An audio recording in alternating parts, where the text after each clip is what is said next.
It's the Ross Tucker Football Podcast. Oh, yeah, it is.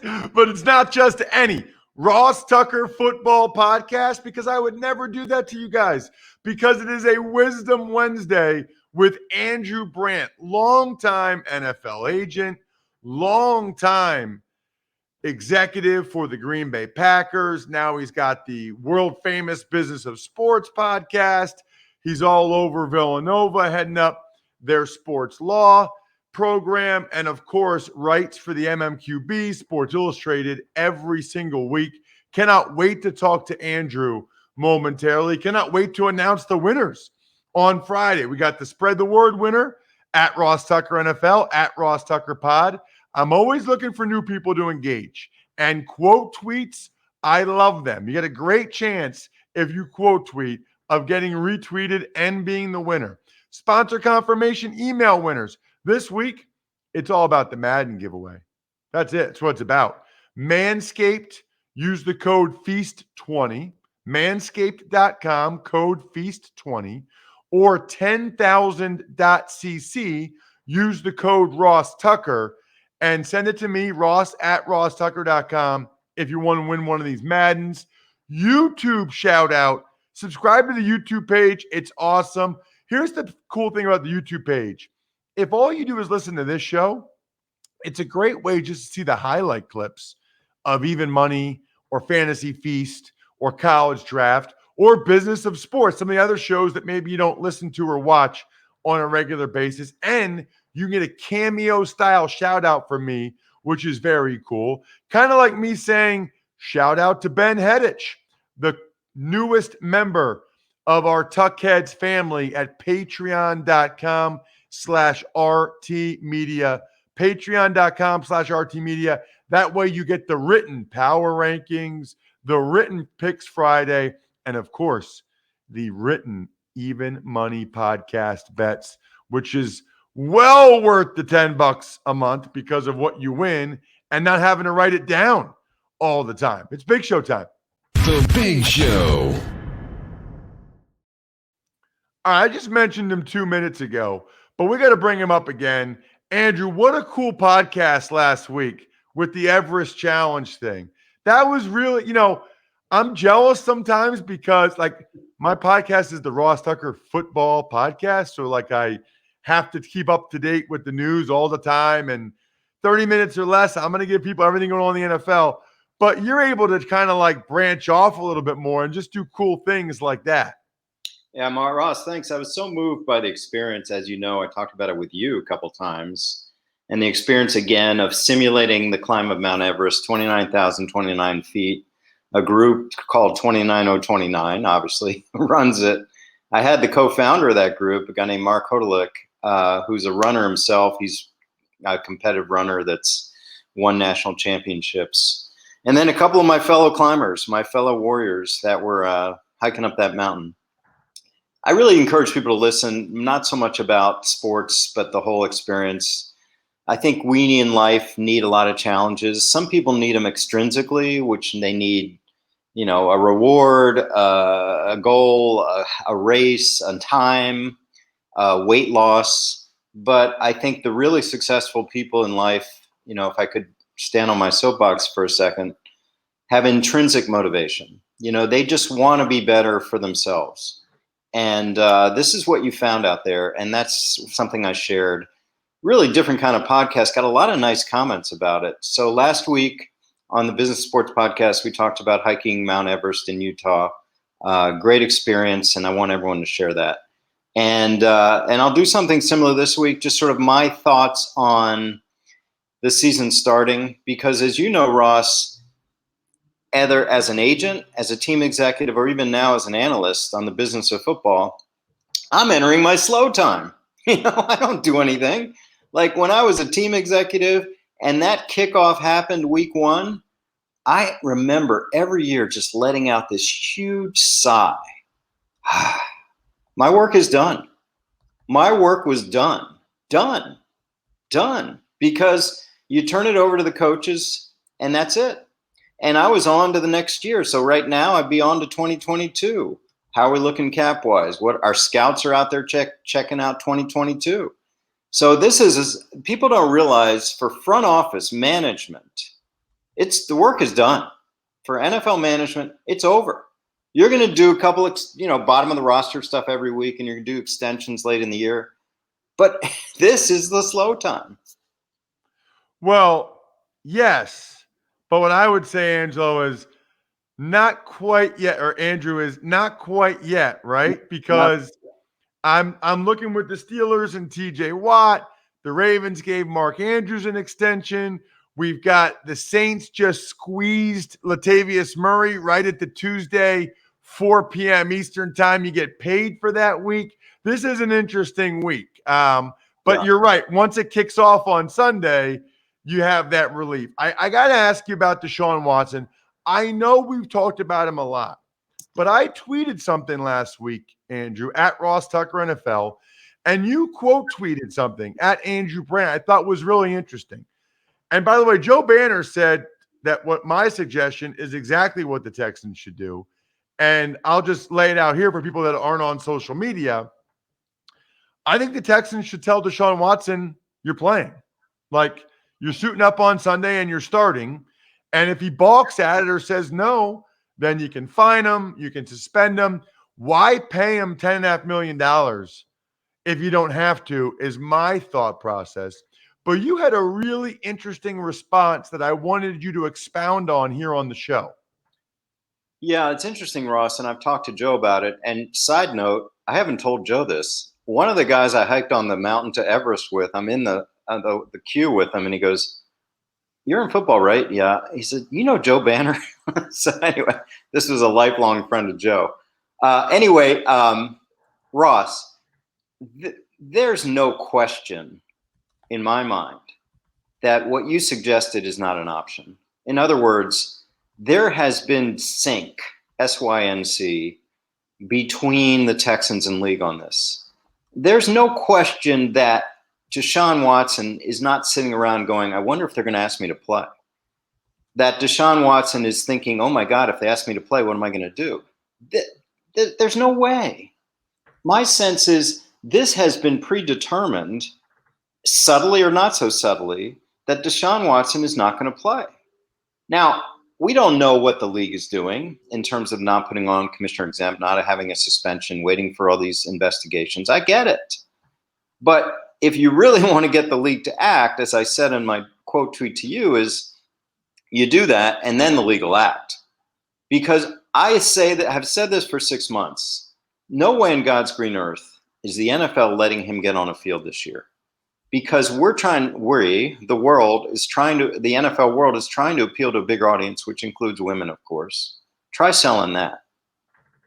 They wouldn't do it in 2014 with Greg Hardy and Adrian Peterson. They wouldn't do it with Ray Rice. They wouldn't do it with Ezekiel Elliott. They wouldn't do it with Ben Roethlisberger. They're not going to do it with Deshaun Watson. So everything to me has been predetermined. Deshaun Watson's not going to play. Now, whether that means an active list every week, whether they're just waiting for a commissioner exempt list or a suspension, I don't know.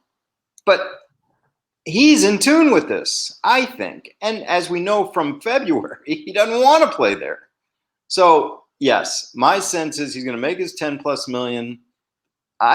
What I wonder, Ross, is he even going to be around the team? Like, I would just wonder at some point, go home. Do whatever you want to do. You'll get paid. So this is the strangest thing. Not strange that he's not playing, but strange that we don't know what the official status is. Yeah, I don't know why. I don't even know why they would have him come to the building. It doesn't help anybody. He doesn't want to be there. They don't want him there. That seems like a total waste in my mind. The only thing I can say is, my saying, I said, my popular Twitter saying, there will be lawyers. The only thing I think is between the NFL lawyers and maybe Deshaun's lawyer, they're just not there. They're not at a point where they can make a determination. So we're in this limbo. So I guess the one major contract news that's still out there, well, there's two things here. There's guys like Mark Andrews, who got a 4-year big-time extension, and Duane Brown, who got a restructure this week, but I think you're going to tell me that those are two very different things. Yeah, they are, because Andrew's got the big deal, right? He got what every player wants: security, big money, big bonus, top of the market pay. Good deal. I haven't studied it, but good deal. Duane Brown, it's kind of like we talked about Xavier Howard in Miami. Kudos to the Seahawks. They diffused a situation by not giving him a new contract. They didn't tear it up. As far as I can tell, they didn't even give him a bonus. They didn't give him any new money. What they did is they turned some per games into real money. Okay, easy for the team. And maybe they turned an injury guarantee into a real guarantee. Okay, a little bit of value. But they diffused it. So Duane Brown wanted what Mark Andrews got. He's not getting that. And he's not getting zilch. So it's the compromise in between. Good on the Seahawks to diffuse that. And just as you mentioned it, my sense is the TJ Watt thing is a fight over the Steelers wanting to do something like Duane Brown, Xavier Howard, and Watt wanting something like Mark Andrews. And we'll see. We've talked about this word for years now, hold in. And I saw you tweet something that, these guys, first of all, they get signed right now, avoid training camp. And guys like Brown and Watt avoid training camp, basically. They're just observers. It's going to happen. Deadline spur action. Something's going to happen with TJ's contract. Whether it's the big blow-up deal that makes him the highest paid guy, I don't know. I think the Steelers want to do something in between. So that's the fight there. The thing that's interesting is you're probably right about Duane Brown, and you're saying kudos to the Seahawks. Let me look at it from a player's perspective. He didn't practice the entire training camp. No injury risk. All he did was eat the free meals and work out and stretch and maybe watch practice. And now, even if he gets hurt, he already got those per game roster bonuses in, and he got next year's. He got something too. I mean, he got out of the worst 6 weeks of the year, which that's how I look at it also. Yeah, and I think you're looking at that. My view is from the team front office point of view. That I'm thinking Duane Brown came into camp like, okay, I'm coming in. Here's my offer. And I would strongly sense that offer was 10 plus million bonus, New Year's, redo, all that. And this is what he came out with. So again, we're looking at it from different angles. From John Schneider, the GM of the Seahawks angle, like, we dodged a bullet. We didn't have to do a new contract. And we can look at the next group of players that are going to be unhappy and say, hey, we're not tearing it up. Look at Duane Brown. So it's funny, Andrew, because I look at like Josh Norman signed this week, KJ Wright signed this week, Danny Amendola just signed this week. To me, these guys are like heroes. I mean, they just skipped the worst 6 weeks of the year for an NFL player for their job. And they signed this week right in time to get their salary guaranteed for the whole season. I guess my question is, what was that like for you? Did you ever have guys that you wanted to sign in Green Bay and they were like, yeah, we'll wait a couple weeks. Let's wait till camp's over and then we'll sign? Because I find that fascinating. We didn't have that, but what we did have was when things like that happened, my guy Favre, because I changed next to him in the locker room. He used an auxiliary locker room, and we talk about things like that. And he goes, "Yeah, man, that's nice." Like what you just said. They missed training camp, and I always I think about Larry Fitzgerald now, who just can sort of wait until maybe December, see who's a contender if he wants to play. Because Brett used to, back in the day, baseball. Remember a guy named Roger Clemens there were a couple of years there where he just sat around and then signed with a contender in August. And Brett used to say, wow, that'd be really cool. So I think about things like that when I think about Brett when I hear things like that. What about the flip side to it, Andrew? What about like Latavius Murray? I know you'll go over why there are guys being asked to take pay cuts this week, why there are guys getting squeezed. This is sort of one of the ugly parts of the business. Yeah. First talk about him and then the position of running back.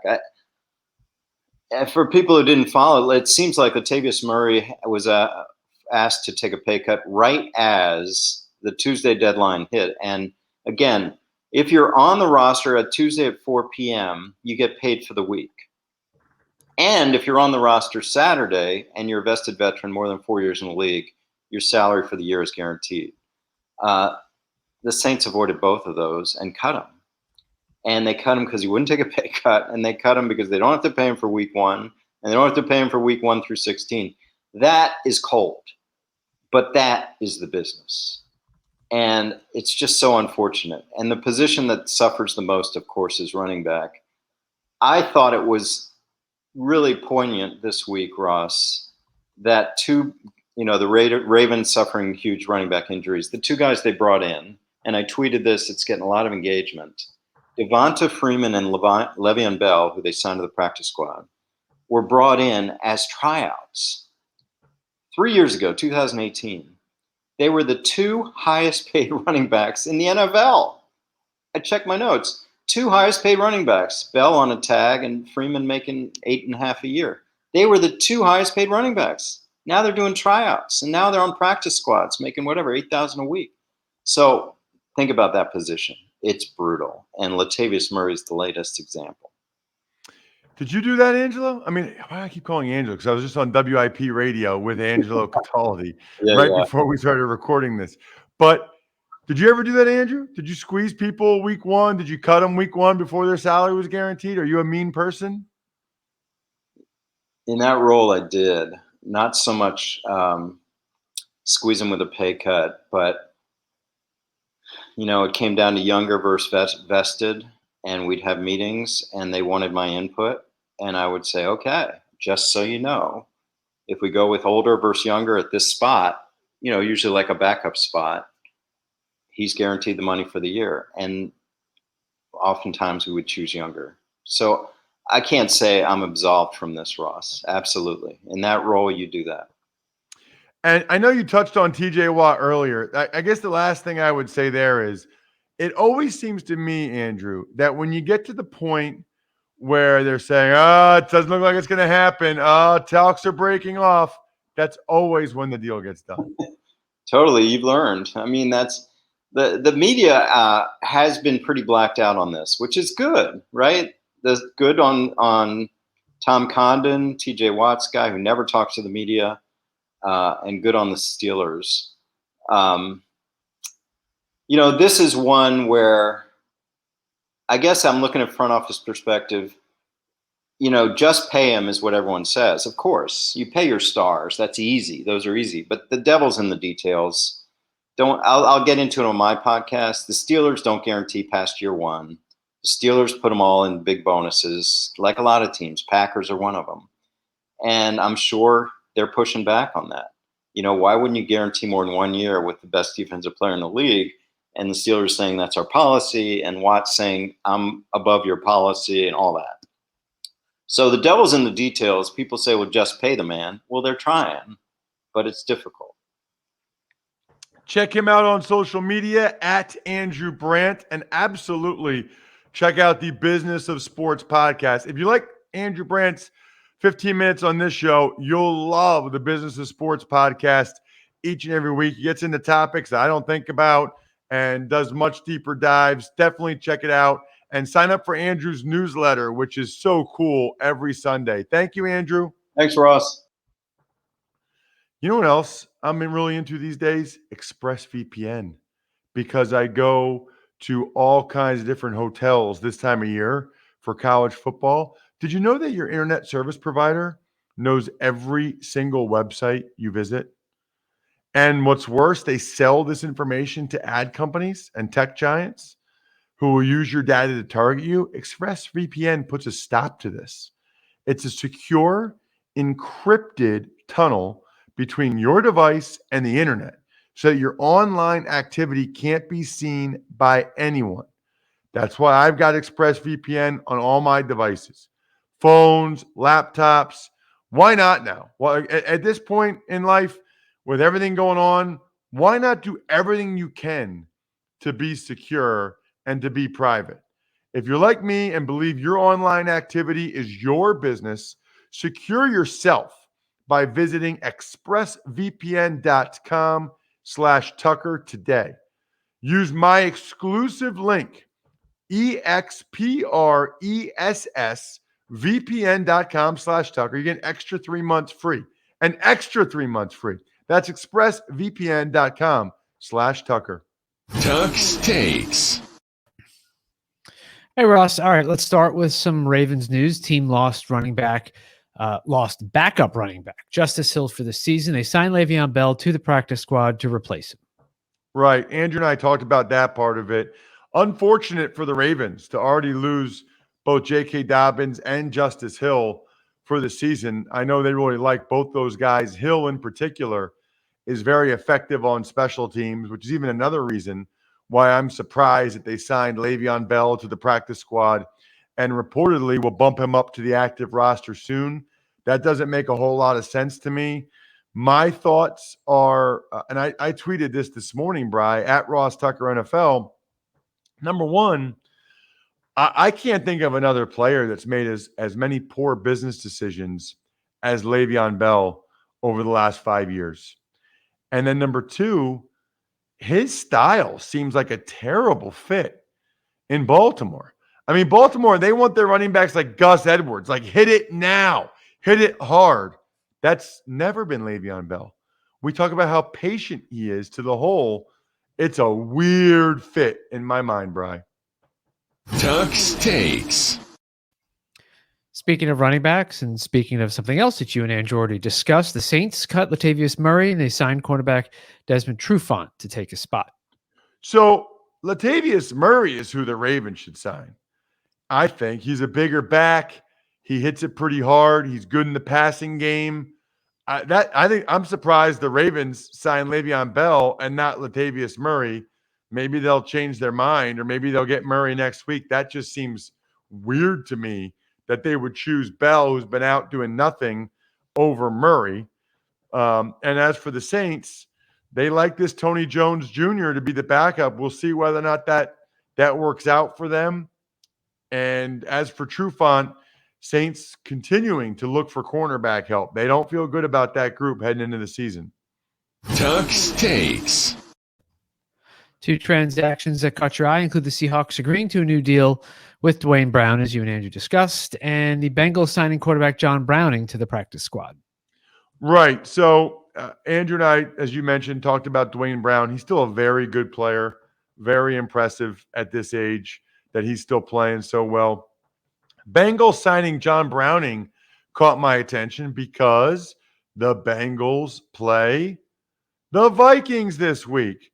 John Browning, all offseason, all training camp, preseason games, played for the Vikings. What a coincidence. Teams do this a lot, and with 16 practice squad spots, I don't blame them.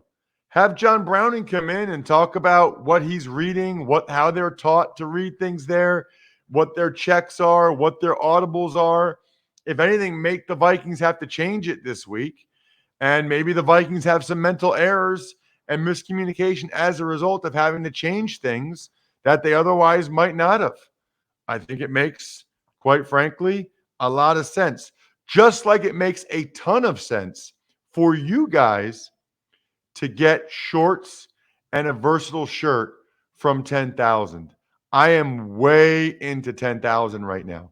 Like I've had other, workout clothes. It's just different. It's the perfect workout shirt, lightweight, breathable, durable. But the shorts are all of those things and stretchy, and they're short so you can really squat down, move around. I love it. They got a bunch of different shorts. That's kind of what they're known for, is all of their different shorts. And they're a direct-to-consumer company. So no middleman.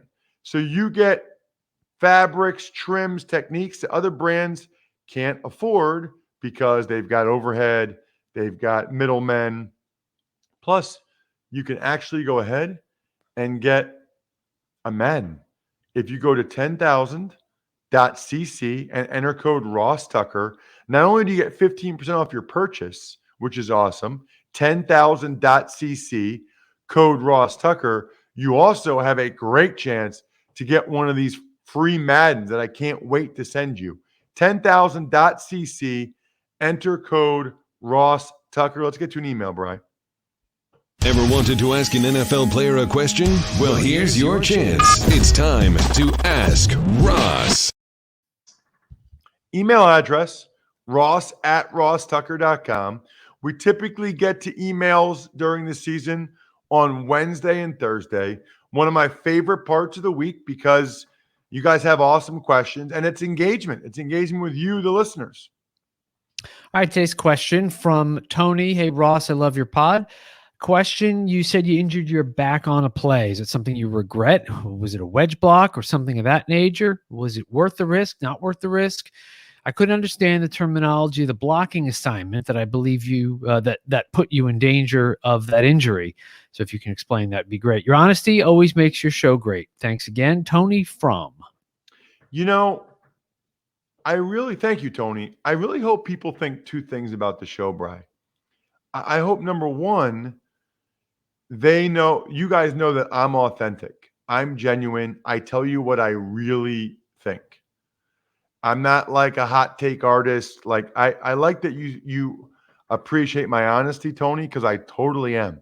And I'm an open book. Like anything you guys ever want to ask in an Ask Ross question, let me know. I'm an open book. The other thing is, I just hope you guys look at me as one of you and that you like me because I feel like I am one of you. I feel like I'm a big football fan that just happened to be blessed physically, genetically, whatever, to be able to play for a while, and hope that shows itself in these shows. So I hurt my back in 2004.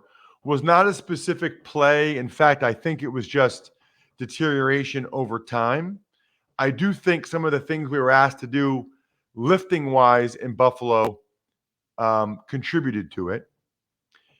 I hurt my neck and my career ended in 2007 on the wedge against the Ravens.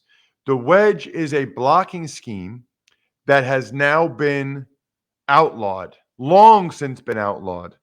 Too late for me, though.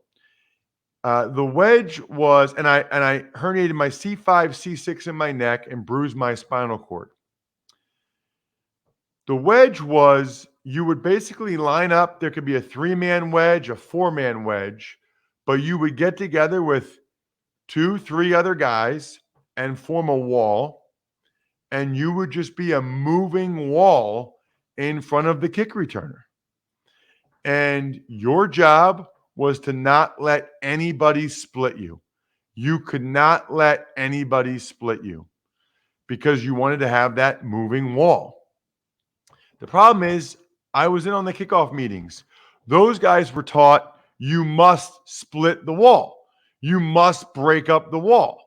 So you got this moving wall coming, and you have these linebackers torpedoing themselves through the wedge.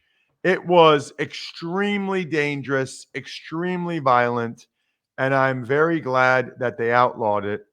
Unfortunately, it was too late for me. I hurt my neck on it, and that's what ended my career. But it is what it is. I was trying to make the team, and that was the situation. Shout outs, by the way, are in order for Pizza Boy Brewing, Sporticulture, Vision Comics with an X, and HumanHeadNYC.com, not to mention SteakhouseSports.com.